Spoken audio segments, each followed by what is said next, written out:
I sold my car in Carvana last night. Well, that's cool. No, you don't understand. It went perfectly. Real offer, down to the penny. They're picking it up tomorrow. Nothing went wrong. So, what's the problem? That is the problem. Nothing in my life goes as smoothly. I'm waiting for the catch. Maybe there's no catch. That's exactly what a catch would want me to think. Wow, you need to relax. I need to knock on wood. Do we have wood? Is this table wood? I think it's laminate. Okay, yeah, that's good. That's close enough. Car selling without a catch. Sell your car today on Carvana. Pickup fees may apply. If you work in university maintenance, Granger considers you an MVP because your playbook ensures your arena is always ready for tip-off. And Granger is your trusted partner, offering the products you need all in one place, from HVAC and plumbing supplies to lighting and more. And all delivered with plenty of time left on the clock, so your team always gets the win. Call 1-800-GRANGER, visit Granger.com, or just stop by. Granger, for the ones who get it done.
Ladies and gentlemen, thank you for listening. Thank you for downloading. And thank you for subscribing to the latest edition of the 12 Kyle podcast. I'm 12 Kyle. Check this out.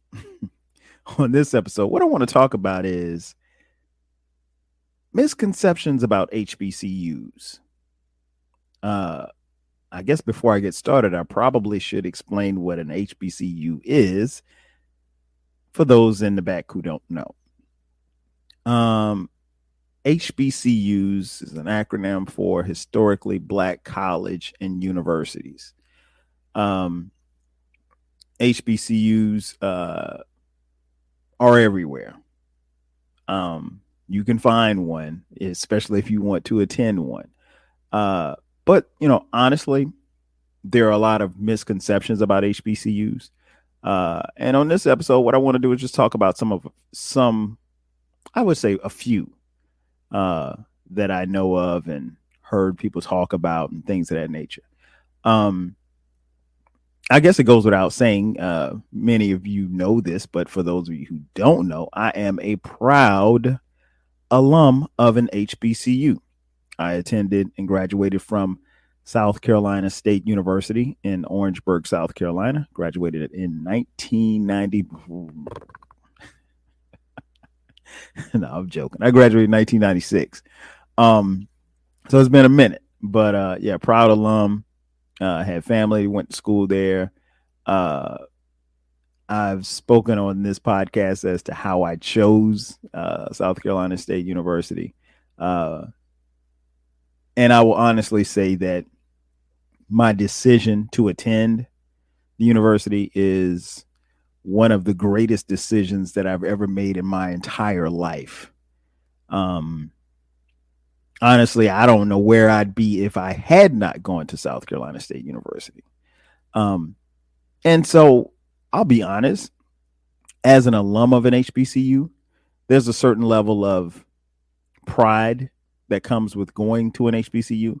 And then there's also a level of protection that comes with going to an HBCU.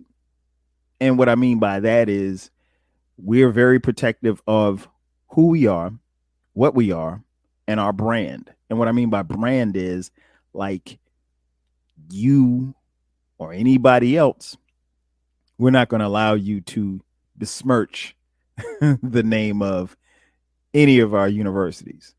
Now, I'll be honest, there is always always a level of banter, pettiness, uh, hate, if you will, but in a good way, between HBCUs, particularly HBCUs that are rivals, especially when it comes to sports and athletics. That's a given. There's a certain level of pride and everything that comes along with that with universities. So it's to say there's a friendly level of competition between the universities is a huge understatement, particularly if you know anybody else who's an HBCU alum. If you know another HBCU alum, you can just ask them a simple question: who's your rival? And they'll tell you.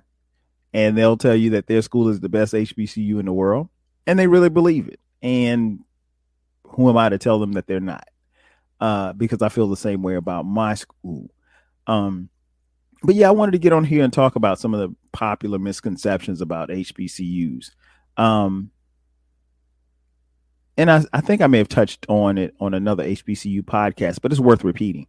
One misconception is that we as HBCU alums look differently at Black people, Black students who don't go to HBCUs.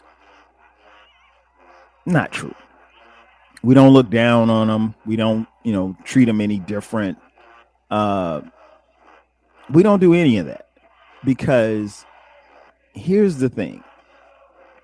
Going to an HBCU, just like going to a PWI, which is predominantly white institution, it's a choice. Not a good choice, not a bad choice, but a choice. And so I don't, begrudge any Black student who decides to go to a PWI. I mentioned on this podcast before, and if you follow the podcast, you heard episode with me and my one of my best friends, Dr. Jamel. Dr. Jamel went to undergrad at Duke, right?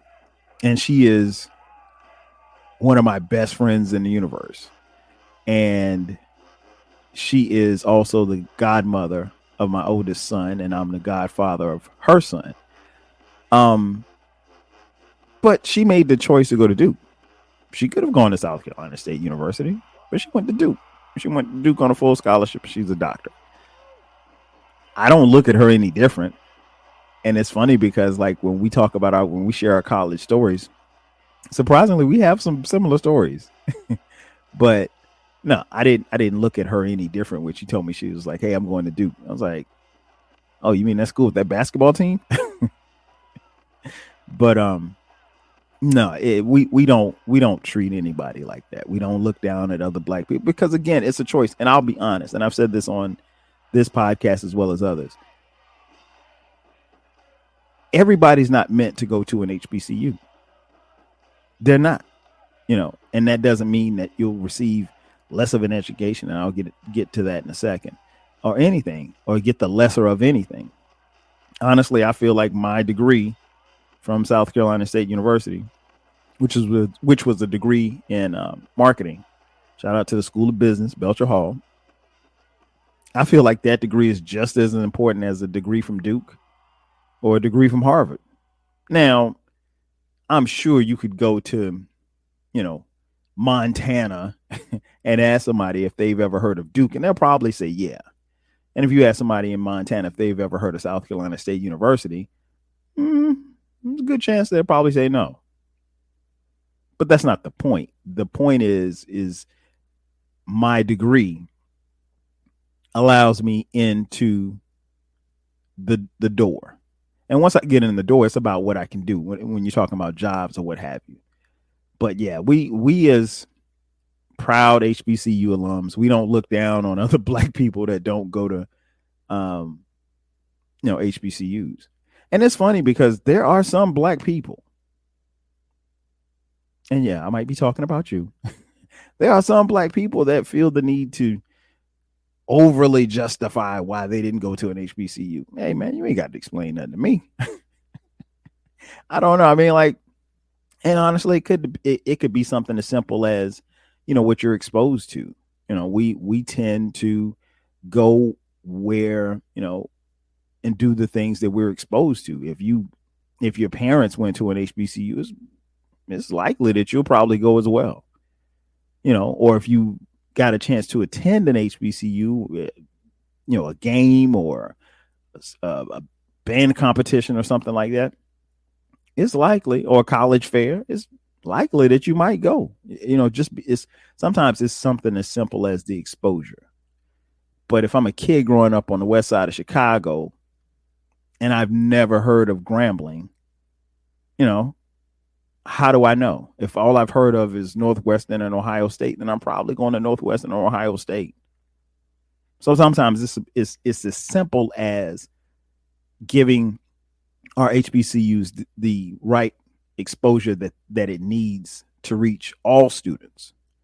I think, and this is my personal opinion, I think at the very least, it should be on the table, at least on the table as far as it being exposed.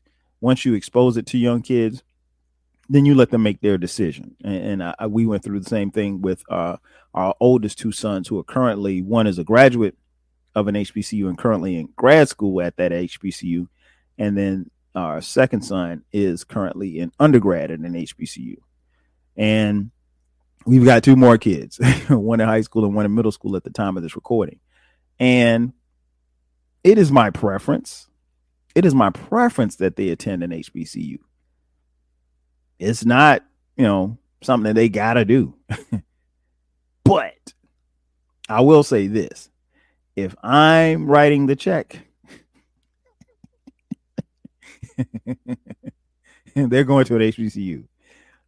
But, if they're writing their own check, or if they, have scholarships and everything to go someplace else, and that's where they want to go. If you want to go to the University of Iowa, okay, knock yourself out. But if I have to pay for it,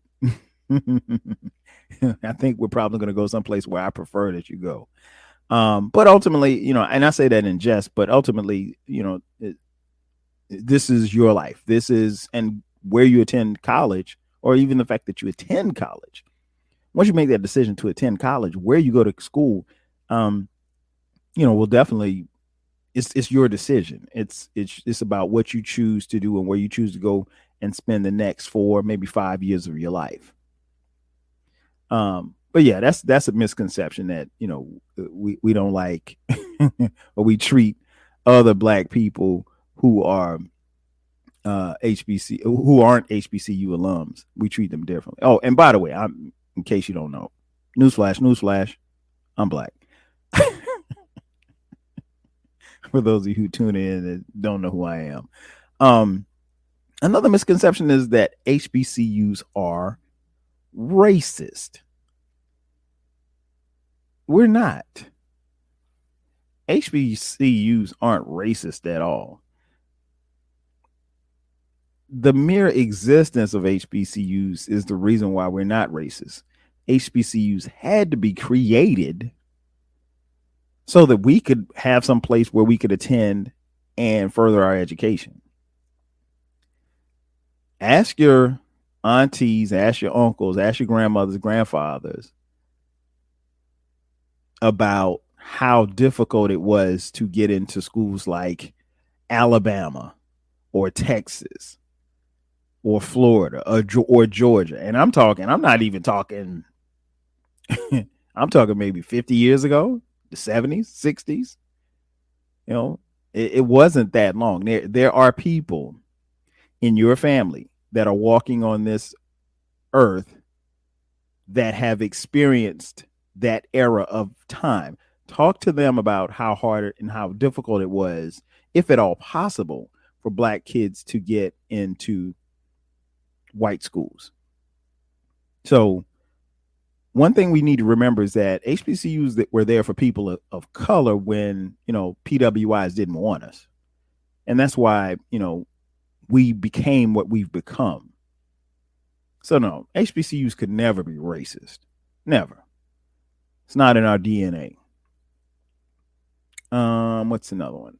Oh, talked about it a little earlier. HBCUs offer inadequate education. I said earlier, I would put my degree coming out of Belcher Hall and the School of Business at South Carolina State University. I would put that degree up against any business degree in the country. You want to know why? Because I busted my ass. Like, it wasn't easy. It wasn't easy at all. And when you add on the fact that I was an athlete, I played football on scholarship during my time at South Carolina State University, I had even less time than the quote unquote regular students to prepare myself for class and everything. Now, again, that's a choice because I didn't have to play football, right? But I did. And it wasn't easy. And, you know, they told us the first day in the School of Business, hey, if you want to graduate in 4 years, you better go to summer school for 4 years, at least for 3 years, because that's the only way it's going to happen, because the curriculum was so strenuous and tough. And I don't want to speak to any other curriculum on our campus, but no, going to a school like South Carolina State and going to other HBCUs, I'll be honest, it's not, the curriculums aren't easy. It's not like you just, you float for 4 years.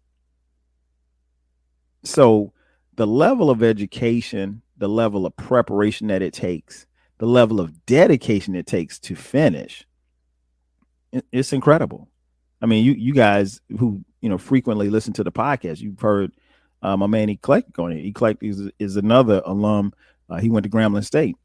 I mean, I don't think Eclectic gets where he gets if he's not at Grambling. He learned something. He knows a lot about music, but trust me, he learned something at Grambling. So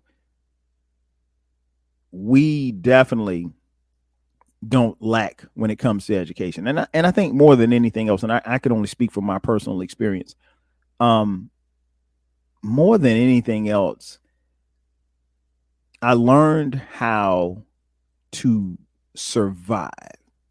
And sometimes at HBCUs, you may not have what other colleges have. And that's no knock. It's just what it is. There's no $50 million endowment at South Carolina State. I'm sure there's one at Duke. I'm sure there's one at Alabama. I'm sure there's one at Ohio State. But the thing that you learn is you learn how to make with what you have. So you end up doing more with less. And then what I mean by less is I'm not meaning like you're poor or anything like that. Because trust me, my university in particular is in a far better place than it was when I was there. In a lot of ways. But you learn to make things happen. Instead of waiting on someone to give you something, quite honestly, you just go get it. That's it. Nothing more, nothing less. And I think that mentality, probably more than anything else, prepared me for what was next. Which actually is a great segue into my next point. Another misconception is that HBCUs don't prepare you for post-grad life. That's BS. Trust me, by the time that I graduated in 1996, I knew, and I would often tell myself, as well as my friends, like, this was hard. Like, there's nothing else in life that will be this hard. Nothing. Like, there's nothing that I can think of that will be this hard or this difficult in life. And it was all because of what we did in undergrad. And for those who went to grad school, it definitely prepared us for, the afterlife. I would probably say that you could probably, and I'm sure almost everyone listening to this podcast knows at least one person outside of me who is an HBCU alum. Do me a favor. Right? The next time you see an HBCU alum, ask them this simple question. Did your HBCU prepare you for life after school? I'm willing to bet 95% of them will say, hell yeah. Because it did. It really did. I don't know anybody, and I know a ton of HBCU alums, a bunch of them, not just from my school, but from damn near every HBCU, right? I don't know any who can say that their HBCU didn't prepare them for what was next once they got out of school. That's a huge misconception. That is not true at all. And yeah, people say, oh, well, yeah, you go to Ohio State or you go to Notre Dame and you make these connections. And I'm not saying that you don't. I'm sure that you do. I'm sure that there's plenty of connections to be made at Florida State and Oklahoma and Southern Cal and UCLA. Shout out to Baylor. But HBCUs is just different.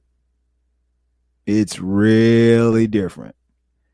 And if you don't believe me, ask somebody. But no, definitely prepares you for post-grad.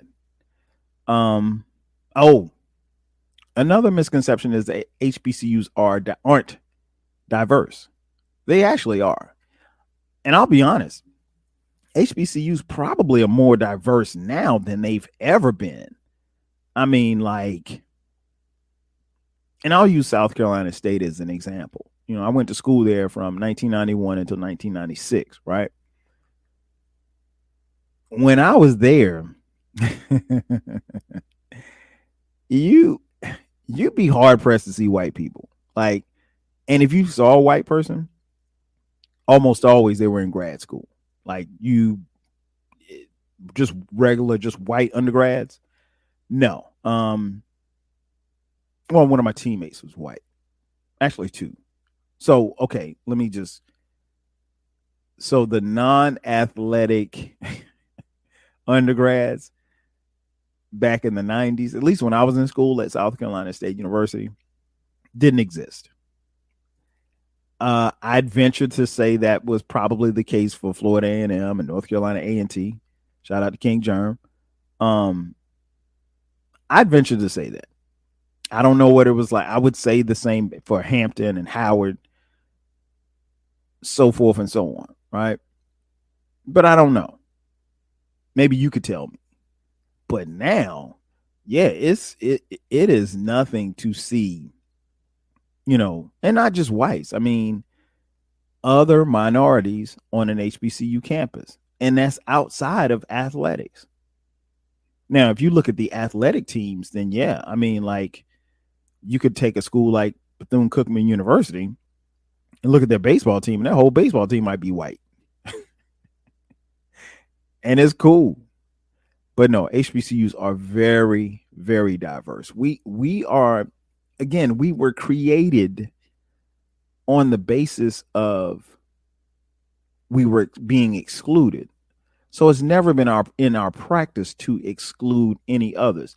There is absolutely, positively nothing that's stopping a white kid from Columbia, South Carolina, attending South Carolina State University.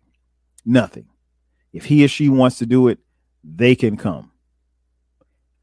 Odds are likely that they'll probably go to the University of South Carolina or Clemson. But if they want to come to SC State, come on down. Because at the end of the day, you're going to have a great time. You're going to learn something. And South Carolina State is, committed to educating. And so, no, it's schools of the HBCUs now are very diverse. I mean, you could be on a black college campus and you could have not just white kids, but students from countries all across the world. It was like that when I was in school, and it's definitely like that now.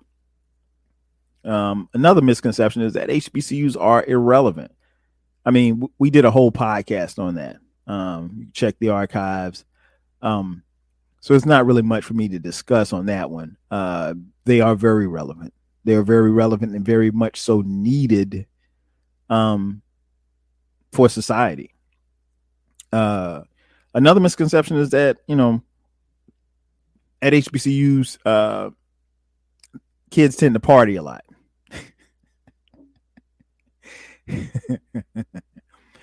Let me be clear. It's college. Anywhere there's college, there's kids.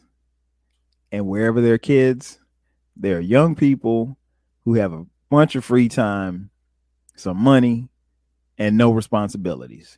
There are going to be parties. HBCUs party just like everybody else. Like I think I talked about this before. Like I remember going when I made my decision to go to South Carolina State. A couple of people told me, "Oh man, they like to party there." I mean, as if they don't party at the University of South Carolina and Clemson. They don't party at Georgia. They don't party at Florida, Miami, Ole Miss, North Carolina. They don't party there either. Come on now. What we doing? What we talking about? They don't party at Southern Cal, huh? Come on, man. I don't know where that misconception came from. I know they party at Syracuse. I know this for a fact. I'm pretty sure they party at Michigan. I'm pretty sure. Notre Dame, I got to put a pretty good inkling they party at Notre Dame too. And I mean like party. I know for a fact because I've seen it with my own two eyes. They party hard at Georgia Tech. Saw it with my own two eyes. But I know, they party at Spelman and Howard and Hampton, Fayetteville State, so forth and so on. Johnson C. Smith. It's college, y'all. It's college. So yeah, I'm not with that one. Another misconception is, we've talked about this one. HBCUs are only in it to steal money from the students. Not true. We had some issues, and I'll just speak publicly about South Carolina State. We had some issues when I was in school because we had a couple of presidents and somebody got jammed up with some money, taking some money and stuff like that. No. HBCUs solely don't steal money from kids. However, when there are financial issues that arise at HBCUs, it makes headlines. And it could be something big or it could be something small, but they definitely make headlines. At the time of this recording, there were school just started about a month or so ago, right? There were quite a few colleges and universities, both PWIs and HBCUs, who were heavily criticized for basically overbooking. They had more students than they had housing for. And one of the worst things that can happen is to get yourself all hyped up. You're a freshman coming on this campus for the first time, and you get to campus and you have no place to stay. How does that happen? Who dropped the ball? Somebody dropped the ball. And I read stories about schools that had happened at Florida A&M. South Carolina State was one that it was temporary, but at South Carolina State, happened at Notre Dame. It happened at Howard. It happened at a bunch of PWIs, Georgia. And the way that it's reported on the news is, or the way the news is dispersed, it's a small print story for a PWI, but it's a huge story for HBCUs. And it's not good, but I don't necessarily attribute that to HBCUs. I attribute that to people just being greedy. You know how many if you know that you got 1,000 freshmen coming in, you got to have 1,000 rooms. It's pretty simple. You have to have cutoffs and you have to have deadlines. And, and I can only speak for South Carolina State's case, but, some of the students that were misplaced were students who registered late and students who, miss deadlines. Now, if your deadline for your housing was, June 15th and you turned in your application July 15th, Yeah, it might be a problem once you get there. But I think also in saying that, it's up to the universities to make sure that they can confirm that the students are coming. And once they decide the students are coming, okay, well, we still don't have a house. We don't have a spot for this kid. Let's put them here in this hotel or whatever the case may be. That happens. But I think that's an easier fix if you have communication. But now if you don't have communication, you might have kids everywhere. But again, it's something that happens, unfortunately, on HBCU campuses from time to time. It's not something that happens often, but it does happen. But it also happens at PWIs, and it does not get reported the same, and you know why, right? But ultimately, I think there are a lot of misconceptions about HBCUs, and I think what I wanted to do in this podcast was just dispel some of them. I will speak from personal experience. Again, attending an HBCU, in particular my HBCU, was the best decision that I've made. I think that decision, if you have a kid, if you're listening to this podcast, particularly if you're Black, if you have a kid and they're considering school, I would at the very least expose them to an HBCU or HBCUs. Let them go on an HBCU tour, because that's the thing now. We weren't there wasn't no tours back in the 90s, Jack. You had to find out the best way you could. But let them do that. And even if you're a minority or if you're white and you have an idea that you would like to attend an HBCU, visit. That's the best thing that I can tell you. Visit and go see for yourself, because there are over 100 HBCUs across this country, and you won't know until you get there. And then once you get there, you can make an informed decision as to whether or not it would be some place that you would like to spend the next 4 to 5 years of your life. For me, it was the best thing. So I had to get on and talk about some of the misconceptions for HBCUs, because I think it was a great decision for me. Ultimately, it would be the best. You have to make the best decision for yourself. But in making that decision, I would contend that I think at the very least, you should consider attending an HBCU, because it's dope and I told you so. That's going to do it for me. Ladies and gentlemen, thank you for checking out this edition of the 12 Kyle podcast. I'm your boy 12 Kyle. I'll catch you guys next time. 5 G's.